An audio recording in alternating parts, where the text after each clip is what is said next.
They held out their old dolls with trembling hands, not because they were worth anything, but because they were all they had. Two little girls begging not to be sent away. The billionaire froze, realizing the most priceless things in the world never had a price at all.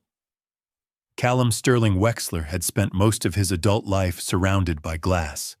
Glass offices, glass elevators, glass conference rooms that reflected his own face back at him, sharp and composed, even when he felt hollow inside. At 44, Callum was one of Boston's most powerful real estate owners, a man whose name sat quietly on plaques and donation walls across the city. That night, as his car rolled through Bay Village under fading autumn light, he loosened his tie and stared out the window. People passed beneath street lamps carrying groceries, holding hands, laughing without urgency. He watched them like someone observing life through an aquarium wall, close visible but unreachable. "Home, sir," his driver asked gently. Callum hesitated. "No," he said at last. "Winchester Row, Unit 2B. It was a small building, 3 floors, brick exterior, recently acquired. Nothing remarkable on paper, one of many. His property manager had mentioned the tenant was 3 months behind on rent. Notices sent. No arrangement finalized. Normally, Callum never handled these matters himself. Policies existed for a reason. Systems protected efficiency. But tonight, the silence waiting at his mansion felt heavier than any delay on his calendar. When the car stopped, Callum stepped onto the sidewalk, the cool air brushing his face. He straightened his coat, his expression settling into professional neutrality. This would be brief, civil, lawful. Just a conversation. He entered the building using a master key. The hallway was narrow, clean, faintly scented with lemon cleaner. At the end of the corridor stood the door marked 2B. Callum raised his hand and knocked. Firm, measured. From inside came the sound of small footsteps, light, quick, unmistakably young. Callum frowned slightly. That hadn't been in the report. The door to apartment 2B opened only a few inches at first.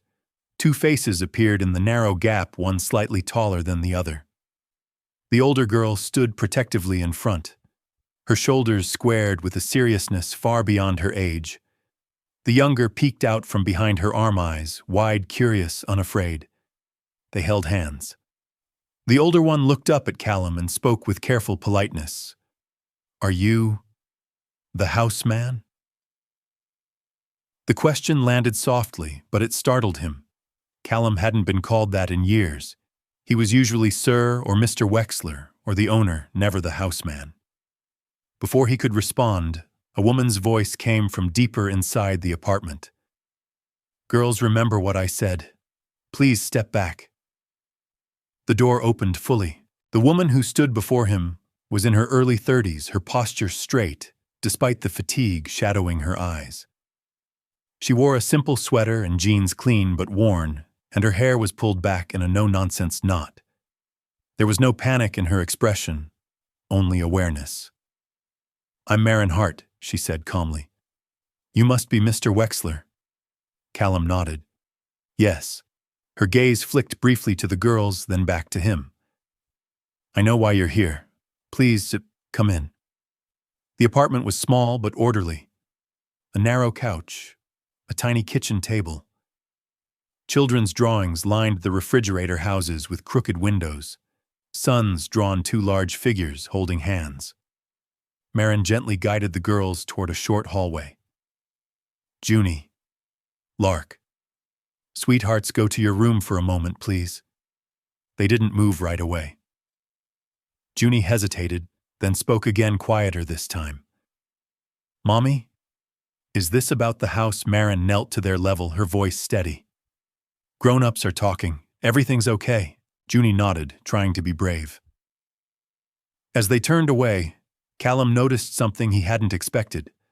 They glanced back at him, not with fear, with hope. The girls reappeared before anyone noticed. Junie returned first, holding something carefully in both hands. Lark followed close behind, mirroring her movements. Between them were two old dolls, soft from years of use, their fabric faded, their clothes neatly stitched and repaired more than once. Marin froze. "Girls know," she whispered, already standing. Junie stepped forward anyway. Her small hands trembled, but her voice was steady. "Please," she said, lifting the dolls higher. "You can take these?" Lark nodded quickly, eager to explain. "They're our best ones." The dolls were clearly well loved. One was missing a button eye replaced with thread. The other had a shoe that didn't quite match. To anyone else, they were worthless. To the girls, they were everything. Callum felt something tighten sharply in his chest. They weren't begging. They weren't crying. They were offering as if love itself could be traded for safety. Marin moved toward them, her composure cracking for the first time. "Junie, Lark, those are yours." Junie shook her head. "We don't need them if we can stay." Silence filled the room. Callum slowly lowered himself to one knee. His suit creased against the floor, forgotten. He looked at the dolls, then at the girls' faces, hopeful, frightened, brave in ways no child should have to be. He reached out, then stopped. Instead, he gently closed Junie's fingers back around the doll. "No," he said softly, his voice thick but controlled. "Those belong with you." Lark frowned, confused. "But they're important." Callum nodded, swallowing hard. "That's exactly why." He looked away for a brief moment, just long enough to breathe. When he looked back, his expression was gentle, certain. "Grown-ups don't take children's treasures," he said. "We find other ways," and for the first time that night, hope didn't feel foolish. After the girls finally returned to their room, the apartment seemed smaller. Too quiet. Marin remained standing for a moment, as if steadying herself before sitting at the narrow kitchen table. Callum took the chair across from her, placing his folder beside him, but not opening it. "I know I'm behind," Marin said calmly. 3 months. I won't pretend otherwise." Callum nodded, slipping automatically into his professional posture. "Company policy requires, I understand policy?" She interrupted gently, not defensively. "I worked in administration before my position was eliminated. I know procedures matter." That surprised him. He studied her more closely now, not as a tenant, but as a person. Marin folded her hands together. "I've been taking on cleaning contracts. Nights, early mornings. Anything legal and steady. It's enough to cover food and utilities, but not to catch up all at once." She paused, choosing her words carefully. "I have an interview at St. Gabriel Medical tomorrow. Administrative support. Full-time. Benefits." Callum didn't respond immediately. He glanced down the hallway toward the girls' room. The door was slightly open. He could hear the faint sound of whispering, two voices reassuring each other. "And if you don't get the job?" he asked. Marin met his eyes without flinching. "Then we'll leave." Quietly. Without causing trouble. Something about the way she said it unsettled him. No shouting, no threats, no accusations, she continued. "I won't teach my children that fear solves problems." The room felt heavier. Marin exhaled. "I'm not asking you to erase the debt, Mr. Wexler. I'm asking for time. 2 weeks. If I can't show progress by then, I'll make arrangements." Callum looked at the folder again. Numbers, dates, consequences. Then he thought of 2 dolls held out like an offering. "I'll grant a temporary extension," he said finally. 14 days. Documented. Lawful. Marin's shoulders dropped just slightly, not relief, but release. "Thank you," she said quietly, "for seeing us." Callum rose to leave, the weight of the decision settling in slowly, rather than all at once. At the door, he hesitated. Behind him, the girl's bedroom door creaked open. Junie stepped out, careful and serious. Lark hovered behind her, clutching one of the dolls to her chest. Junie's voice was barely above a whisper. "Are we staying?" Callum turned fully toward them. For once, there was no rehearsed response waiting. "For now," he said honestly. Junie nodded as if she'd been preparing for that exact answer. Lark smiled, small and cautious. "Thank you," Lark said, like gratitude was something she practiced daily. Outside, Callum stood on the sidewalk longer than necessary. The city moved around him, cars, footsteps, laughter, but he felt oddly still. He slid into the back seat of his car, then spoke before the engine started. "Market first," he said. His driver glanced back. "Sir, grocery store. Nearby." He didn't explain. Inside the market, Callum moved through the aisles, slowly, uncertain. He avoided luxury sections, instinctively choosing items that felt ordinary. Milk, bread, eggs, pasta, fruit. He paused at the hot cocoa packets, remembering winters that felt endless to children. He added them to the basket. When he returned to Winchester Row, he didn't knock. He simply placed the bags neatly by the door of 2B, along with a small envelope containing a business card. On the back, he had written "reference" if needed. Then he left. That night, Callum sat alone in his Beacon Hill mansion, surrounded by rooms that echoed. No drawings on the refrigerator, no dolls on the couch. For the first time in years, the silence didn't feel peaceful. It felt wrong. The next morning, sunlight poured into the boardroom of Wexler Properties, reflecting off polished wood and glass walls. Callum took his seat at the head of the table as executives filed in. Laptops opened, coffee cups settled. The meeting began on schedule. Graham Ketteridge slid a folder across the table with practiced ease. 7 delinquent units, he said. Eviction notices prepared. Standard procedure. Callum didn't open the folder. "I visited Winchester Row last night," he said evenly. Unit 2, B. Graham's eyebrows lifted slightly. "Ah, the heart case. I granted a temporary extension." The air shifted. 2 weeks, Callum added, pending employment verification. Graham leaned back. "That sets a precedent." Priyanand, the CFO, glanced between them. "It's a short extension." "It's not about time," Graham replied smoothly. "It's about consistency. Investors expect discipline." Callum folded his hands. "Investors also expect stability. High turnover costs money." Graham's smile tightened. Before he could respond, Callum's phone buzzed. A message. "Marin Hart, I got the job. They want me to start Monday." Callum stared at the screen longer than necessary. Another message followed. "Junie asks if you like chocolate." A smile touched his face, quick, unguarded. Miles On noticed. "Good news," Callum slipped the phone away. "Yes." Graham cleared his throat. "We still need signatures." Callum finally opened the folder, but not to sign. "We're discussing the creation of a tenant relations department," he said instead. "Outreach, mediation, prevention, silence. That's," Nupriya said carefully. "It's overdue," Callum replied. He didn't mention dolls. He didn't mention 2 small hands offering everything they had. But somewhere between numbers and policies, something inside him had shifted. And there was no going back. Callum returned to Winchester Row 3 evenings later.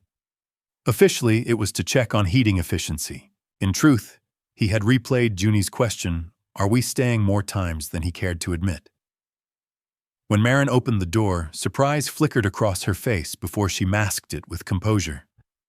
"Mr. Wexler, Callum," he said gently. "If that's all right." She hesitated, then nodded. "Of course. Please come in." The apartment smelled different tonight. Warmer, tomato sauce, something baking. Junie and Lark sat at the small table, knees swinging carefully, placing chocolate chips onto a baking sheet, as if each one required approval. Junie looked up. "You came back?" "Yes," Callum replied, unsure why his voice felt tight. "I was nearby." Lark slid a chair out with great seriousness. "You sit here. This is the good spot." Marin started to protest.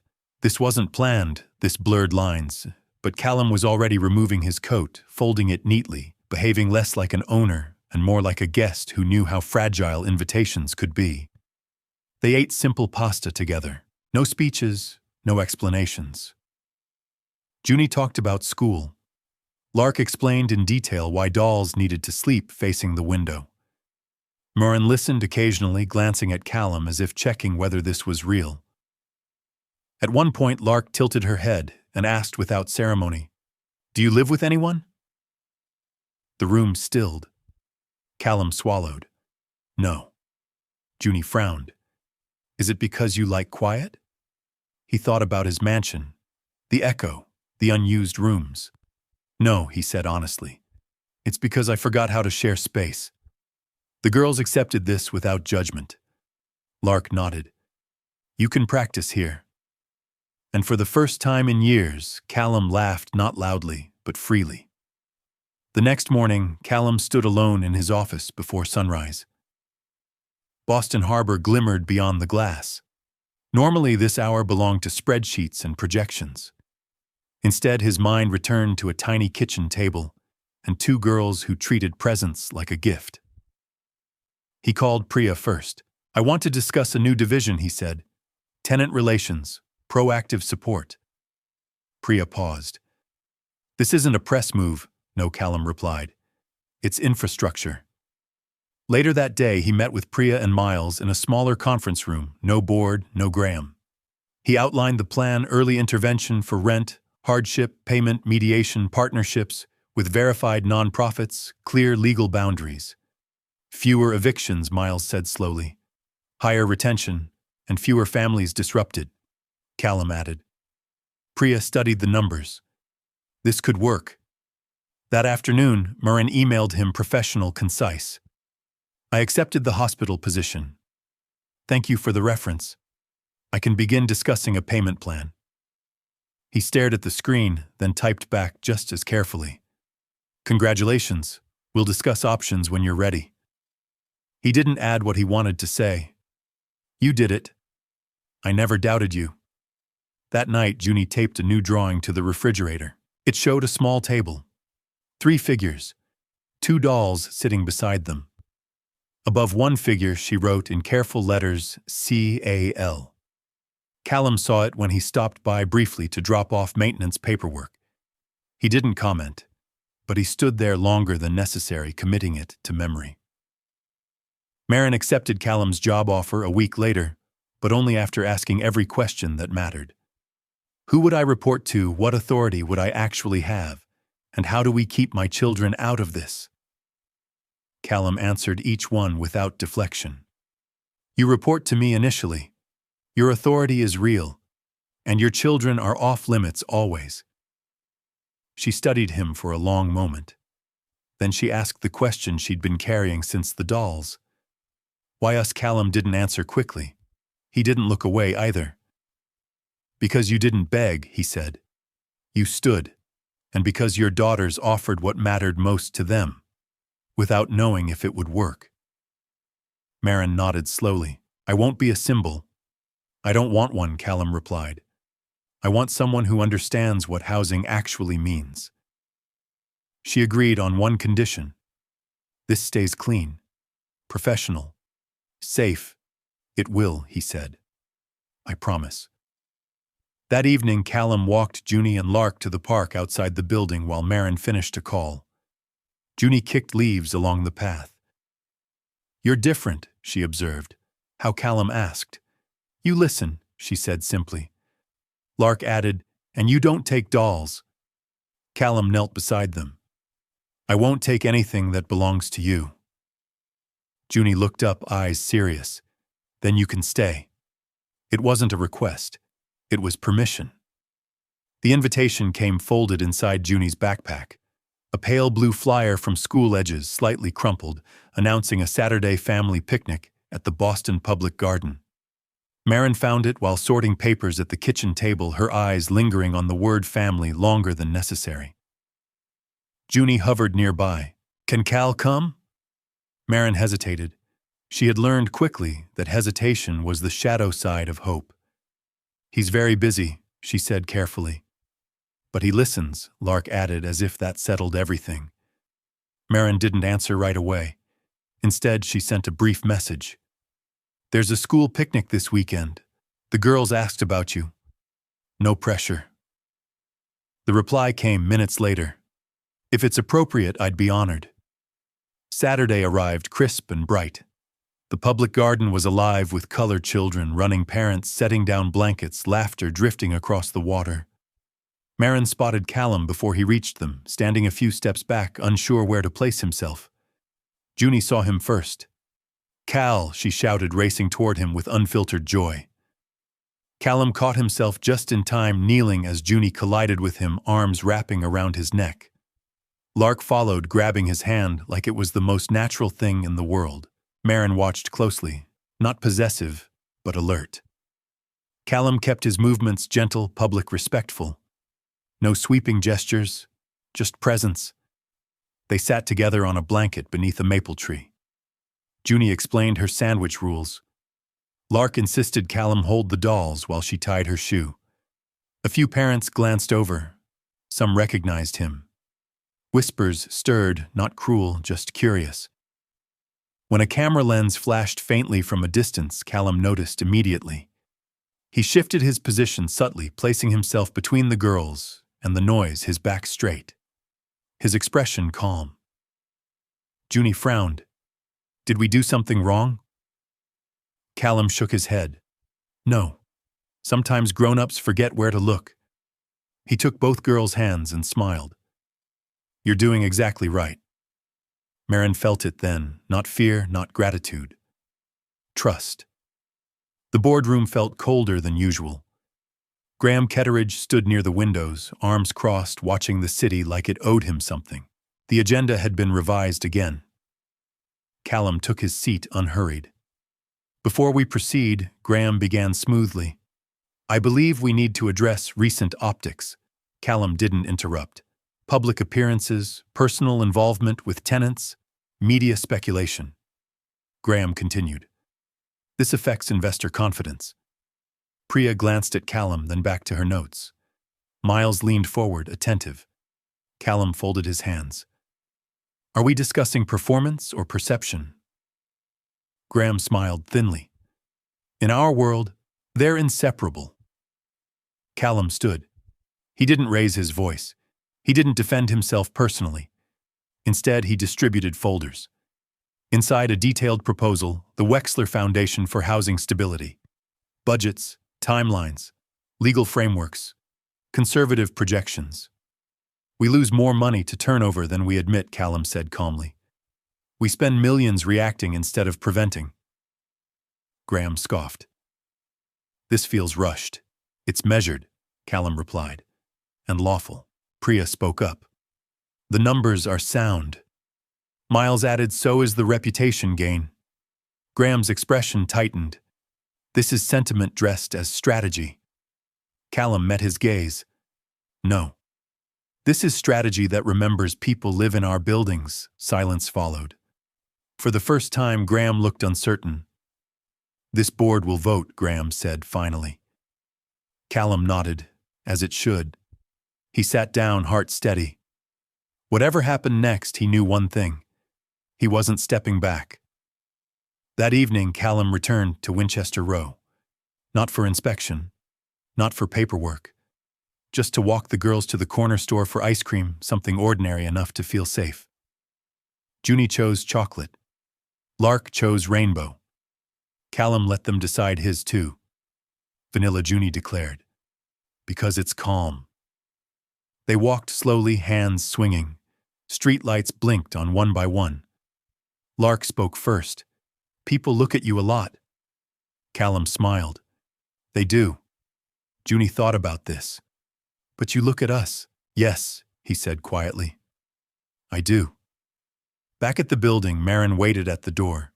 She noticed the ice cream smudges, the relaxed way the girls leaned into Callum's side. Junie tugged his sleeve before going in.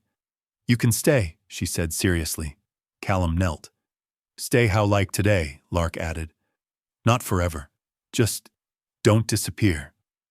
The words landed gently and deeply. "I won't disappear," Callum promised. "Not without saying goodbye." Junie nodded, satisfied. "Okay." As the door closed, Callum stood alone in the hallway. For years he had believed silence was safer than connection. Now he understood something else. Silence was just another way of leaving, and this time he was choosing to stay. The piece went live at 6:12 a.m. Not a screaming headline, just a clean, respectable column in a financial publication that people in boardrooms pretended not to read, but absolutely did. The tone was polite. The words were sharp. Wexler's softer side raises questions about leadership focus. Callum Sterling. Wexler read it once in silence, then again slower. The writer never mentioned Junie or Lark by name. There were no photos, no addresses, no accusations that crossed a legal line. That was the clever part. It didn't have to say anything directly. It only had to suggest a story people already wanted to believe: the powerful man, the vulnerable season, the unexpected bond. The article gave everyone permission to whisper. When his driver pulled up outside Wexler Properties, Callum hadn't answered a single message yet. Not from advisors, not from investors, not from his own communications team. He stepped out into the crisp Boston morning and watched the glass building rise above him like a monument to control. It used to make him feel invincible. Today it only made him feel observed.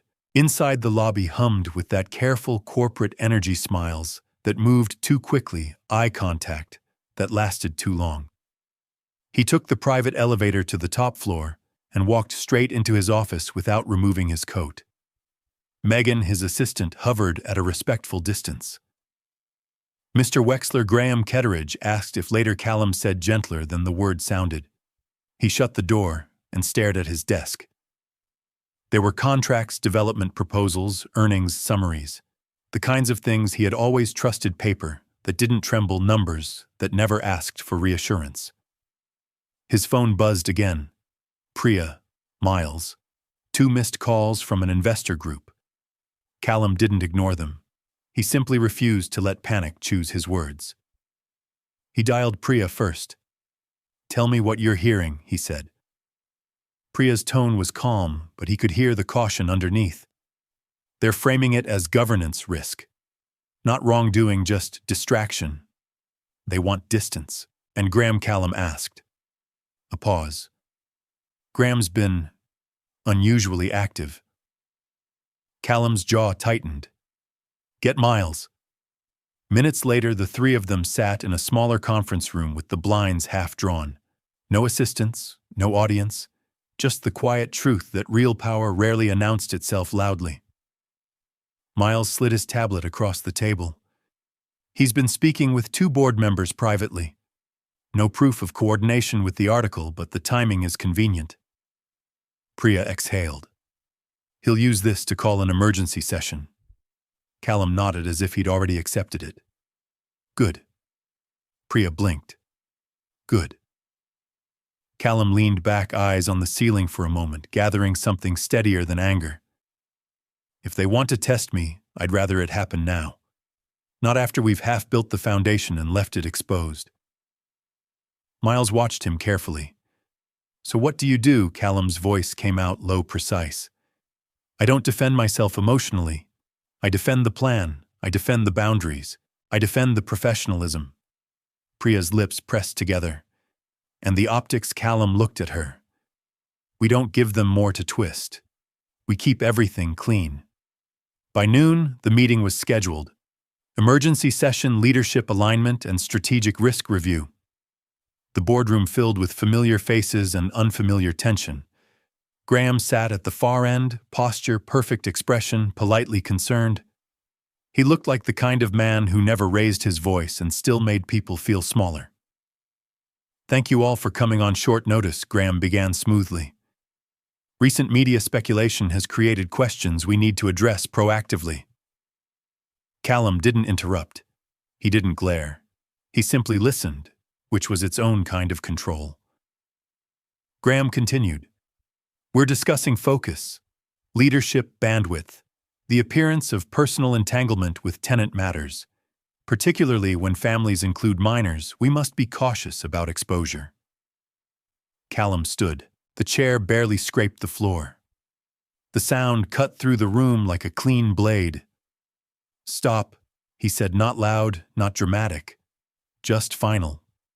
Silence. My personal life is not a board agenda item, Callum added evenly, and no child connected to any tenant will ever become a topic of speculation inside this room. Graham raised his hand slightly, as if he were the reasonable one. No one is proposing that. But you're feeding it, Callum replied, and I won't allow it. He slid folders across the table, his foundation framework, the tenant relations operating plan, legal compliance notes, and conservative financial projections. This is what we're actually discussing, Callum said. A policy shift grounded in data. Lower turnover, higher retention, reduced legal churn, better community relationships. Priya spoke clear and professional. The projections are conservative. The long-term upside is measurable. Miles nodded. Competitors have similar initiatives. Done right, this puts us ahead. Graham's expression tightened for a fraction of a second, so quick most people would miss it. Yet the timing, Graham said carefully, still appears reactive. Callum didn't flinch. It's not reactive. It's overdue. The meeting ended without a vote. Graham succeeded in delaying, not defeating. On the drive back to Beacon Hill, Callum stared out the window and felt an old instinct rise, retreat. Hide. Become the man no one could question because no one could reach him. His phone buzzed. A message from Marin Juni asked if you're still coming Wednesday. Callum didn't hesitate. He typed back, always Wednesday. Across the city in apartment 2B, Juni taped a new drawing to the refrigerator, a tall figure between two smaller ones. Above it, she wrote a single word in careful block letters, stay. Marin Sloan Hart felt the shift like a draft under a door. Not loud, not obvious, but persistent. It started with the way her inbox changed. More formal requests. Extra CC'd names. Calendar invites with titles that felt too long for something that should have been simple. Then came the subtle things, people in the hallway looking twice the pause before a receptionist smiled, the careful tone that said, we're being polite, but we're watching. She didn't mention any of it to the girls. Juni and Lark were thriving in the calm routine they'd built, school, dinner, bedtime stories, dolls arranged in their sleep positions. They had begun to laugh more easily, to argue about little things, ordinary, safe childhood things that Marin never took for granted. But Marin herself couldn't ignore the pressure tightening around the edges of their life.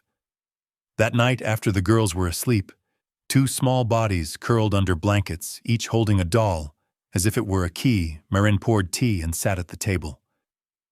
Callum was there already, not sprawled like he owned the place, but seated like someone invited into a fragile space. He had learned her rules without needing them. Explained shoes, off voice low, no surprises. Marin placed the mug in front of him and sat across. They're pushing back, she said quietly. Callum didn't pretend he didn't understand.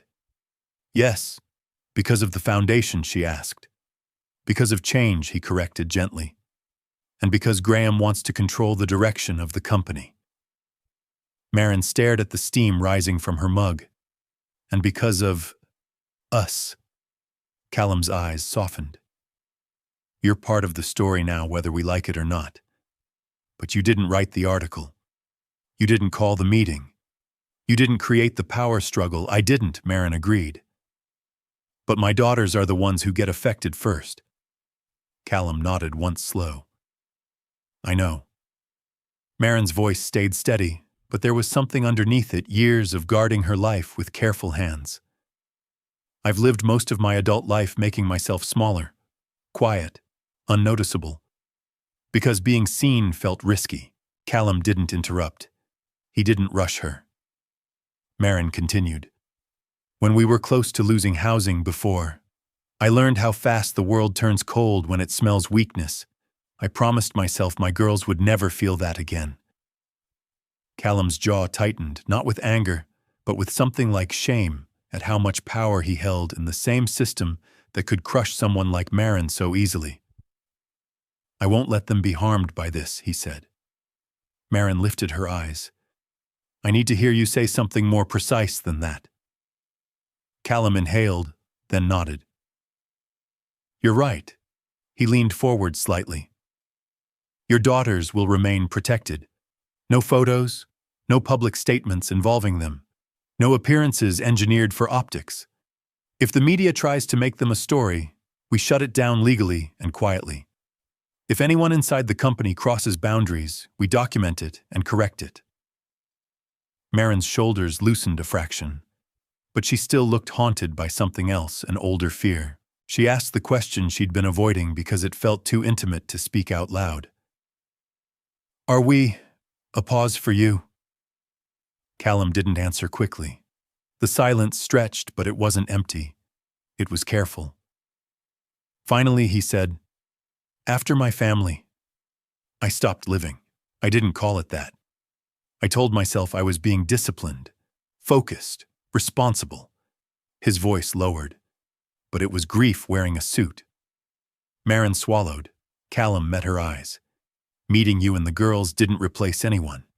It didn't erase anything. It reminded me that love doesn't cancel love.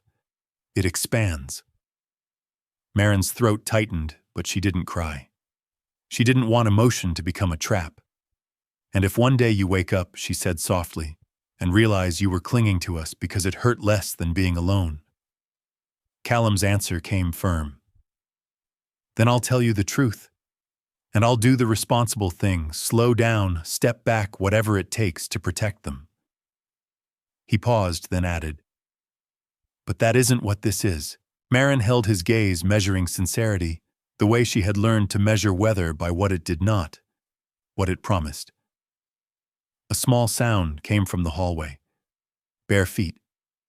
Junie stood there in pajamas, hair sticking up, holding her doll by one arm like it was a ticket to comfort. I had a bad dream, she mumbled. Marin immediately opened her arms. Junie moved toward her, then stopped. She looked at Callum with sleepy seriousness, as if deciding something important. Callum didn't reach for her. He didn't pull. He simply stayed still, giving her space. Junie walked over and climbed into his lap, curling against him like it was the most natural thing in the world. She whispered, soft, half asleep, Don't let loud people take you. Callum swallowed hard. I won't, he said gently. I promise. Junie exhaled and fell asleep right there, breath warm on his collar. Marin watched, eyes shining with a complicated mix of hope and caution. For the first time in a long time, she didn't feel like she was standing alone at the edge of a cliff. Friday arrived with a sky the color of steel. Callum didn't look at the weather app. He didn't need to. He could feel pressure in the air the way he could feel it in a room, the quiet, before something shifts. The emergency session was set for 9 a.m. Board members filtered in with coffee and composed faces carrying the kind of tension that never made it onto official minutes.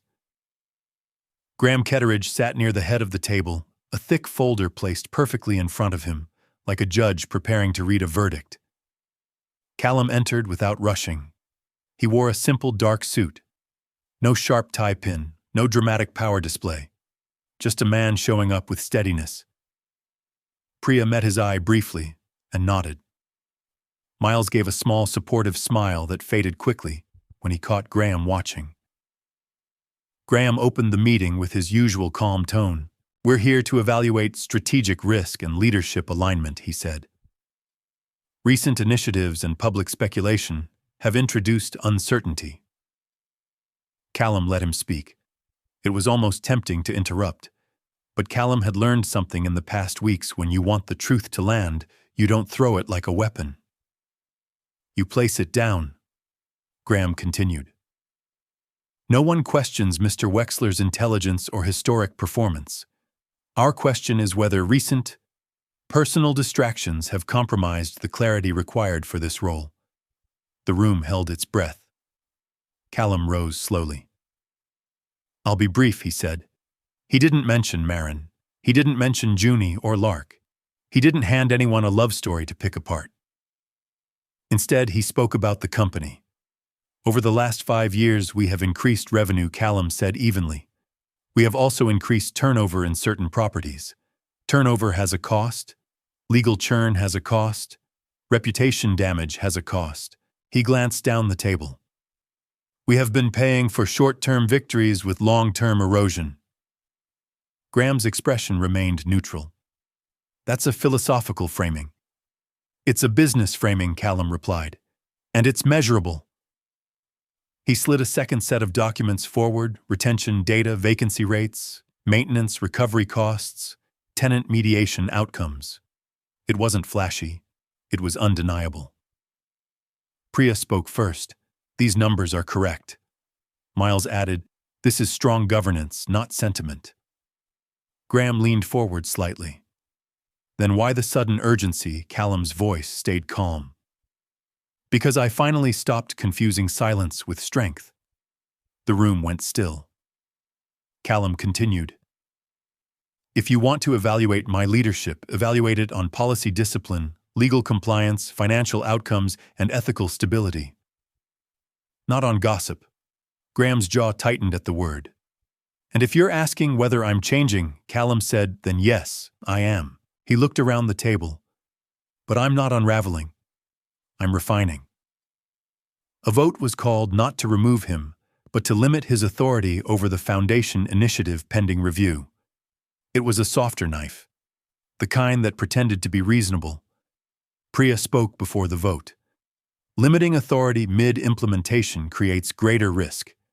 It destabilizes the plan. Miles nodded, and it signals uncertainty to the public.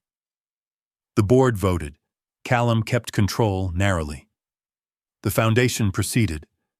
The Tenant Relations Department stayed intact. Graham sat back, face unreadable, but something cold flickered behind his eyes. He hadn't won, and he didn't like losing quietly.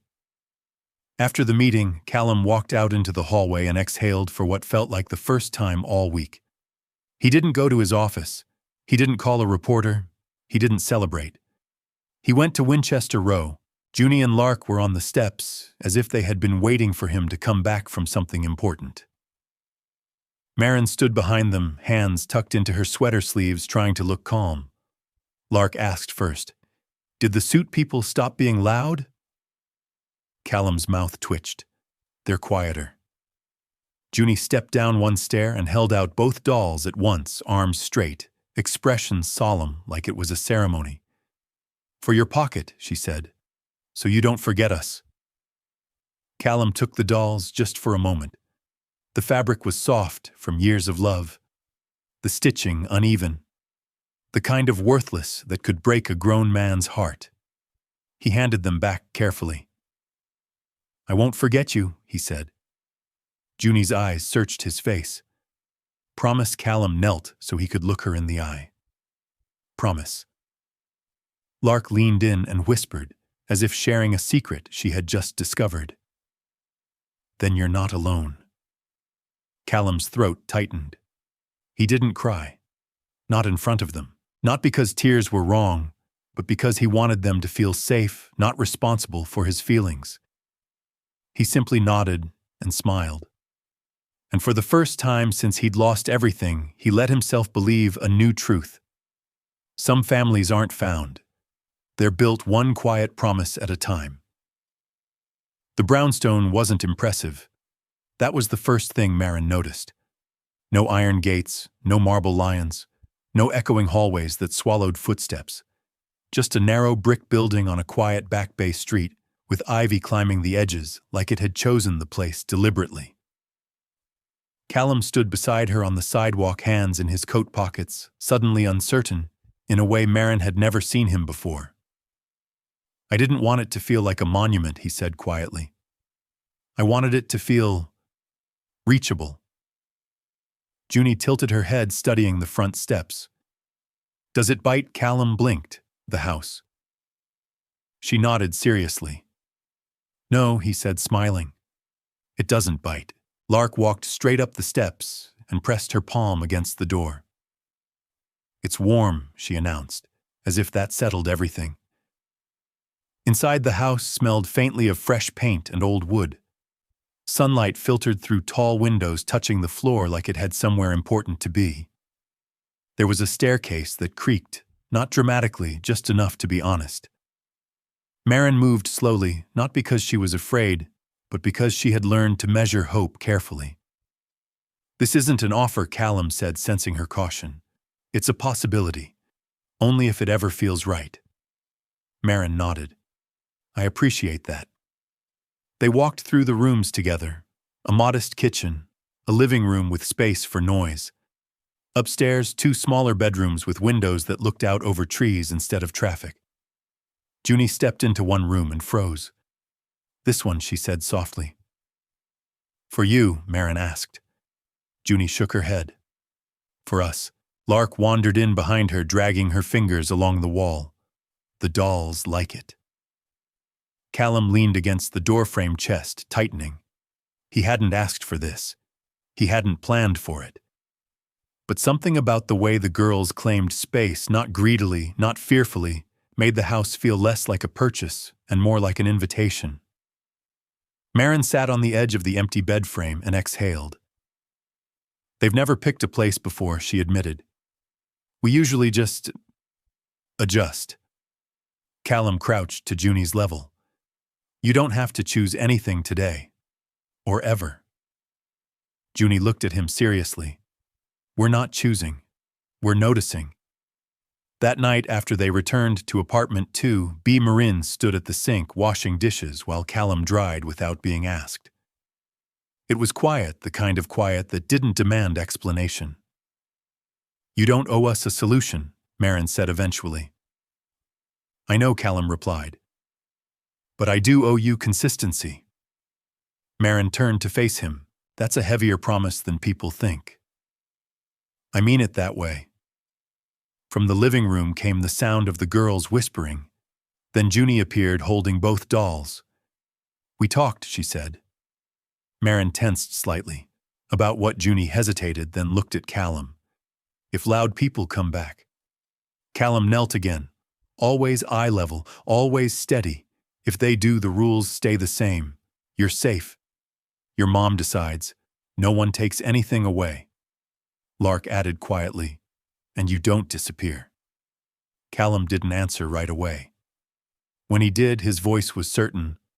"I don't disappear." The dolls were placed carefully on the couch between them. Not an offering this time. A sign of trust. The school meeting wasn't dramatic. That surprised Callum. He had prepared for tension, for suspicious glances, for questions wrapped in politeness. Instead, the counselor spoke calmly, the teacher smiled easily, and the conversation stayed exactly where it belonged on Junie and Lark. "They're adjusting beautifully," the counselor said. "They participate. They ask thoughtful questions. They look out for each other." Marin relaxed a little. "And you," the teacher asked Callum gently. "How are you finding the routine?" Callum considered the question honestly. "Grounding." Junie raised her hand. "He packs snacks very carefully." Lark nodded. "Too carefully." The adults laughed and the moment softened into something ordinary, something precious. Outside, as they walked to the car, Marin glanced at Callum. "You handled that well." "I followed your lead," he replied. "You always know what matters." That evening, the 3 of them sat at the kitchen table doing homework. Callum read quietly while the girls worked. Marin watched from the doorway, the sight tugging at something deep in her chest. Later, when the girls were asleep, Marin spoke. "I need to be honest," she said. "They're getting attached." Callum didn't pretend surprise. "So am I." Marin's voice wavered just slightly. "If this ends, it has to end cleanly. No confusion. No promises that don't last." Callum nodded. "Then let's not make promises we can't keep." She studied him. "What are you offering?" Time, he said. "Transparency, and the willingness to step back if you ever ask." Marin exhaled slowly. That might be enough. Weeks passed, not in montages, but in meals and schedules and shared responsibilities. Callum learned the rhythm of the girls' moods. Marin learned that he didn't vanish when things became inconvenient. The foundation launched quietly. No press circus, just resources moving where they were needed. Graham Ketteridge resigned 2 months later. No scandal, just a press release citing strategic differences. The night Marin told the girls, Junie asked, "Does that mean the loud man is gone for now?" Marin said. Lark leaned against Callum. "Good. He didn't like dolls." Callum smiled. "Then he wouldn't have lasted anyway." Spring arrived gently. The brownstone filled with small signs of life shoes, by the door drawings on the fridge, laughter echoing up the stairs.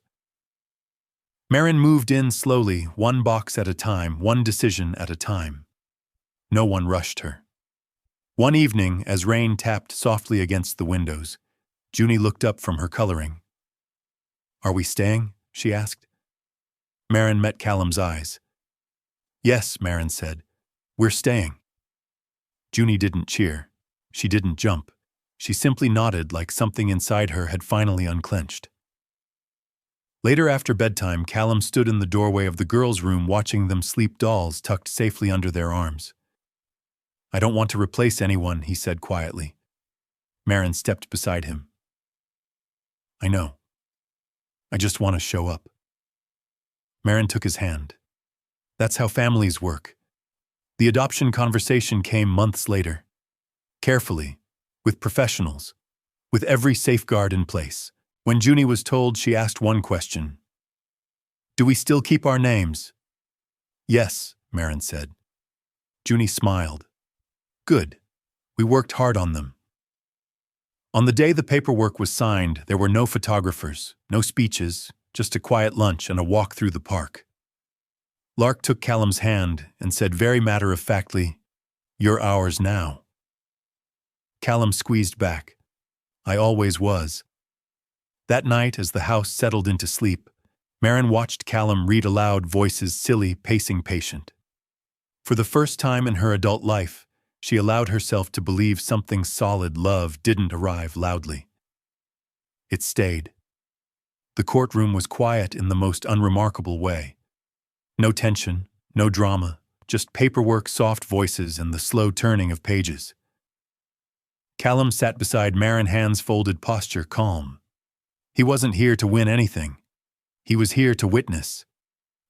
Junie and Lark sat between them, feet not quite touching the floor. The judge smiled kindly. "Do you understand what today means?" Junie nodded. "It means you don't leave." Callum's throat tightened. "It means," Lark added thoughtfully, "we don't have to give our dolls anymore." A few people chuckled softly. The judge's smile warmed. "Yes," she said. "That too." The questions were asked. The answers were given. Marin spoke with steady confidence. Callum answered simply, without flourish. "I will protect them," he said, "and respect who they already are." When the final signature was placed, there was no gavel slam, just a quiet acknowledgement. "It's done." Junie looked around, confused. "That's it," Marin laughed softly. "That's it." Outside, the sun surprised them, a bright ordinary, unchanged by what had just happened. Callum knelt and opened his arms. Both girls walked into them at the same time, fitting there like they'd always known the shape. Nothing went wrong that day. And somehow that was everything. That evening, back at the brownstone, Junie climbed onto the couch and carefully placed both dolls on the coffee table. "We should tell them," she said. "Tell who?" Marin asked. "The dolls," Lark replied. "They did a good job." Callum sat cross-legged on the floor, listening like this was the most important meeting he'd ever attend. Junie picked up the older doll, the one with loose stitching and faded hair. "You saved us," she said seriously. "Even though you're not fancy." Lark nodded. "You're brave." Callum felt something warm press behind his eyes. Those dolls had never been worth anything on paper. No collector would want them, no store would sell them. But they had carried hope. They had stood in trembling hands on a night when staying mattered more than pride. Marin watched, understanding something fully for the first time. "They offered what they had," she said quietly. "That's the bravest thing a child can do."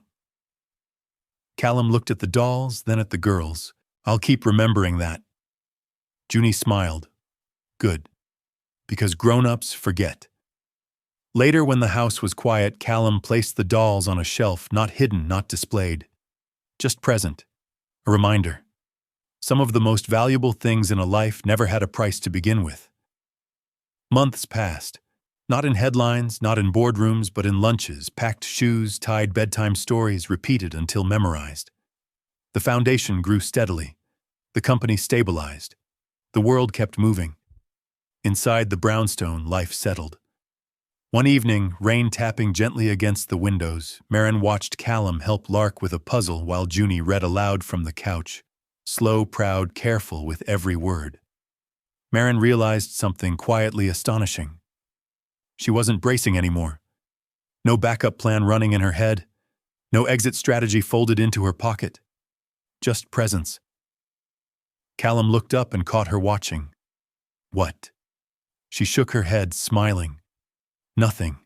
Just noticing. Junie closed her book. "This is home," she announced. Lark nodded. "Yes, it doesn't bite." Callum laughed softly. Later, after bedtime, Marin leaned against him on the stairs. "We didn't plan this." "No," he said. "We chose it." She took his hand. "Thank you for staying." Callum squeezed gently. "I learned from the best teachers."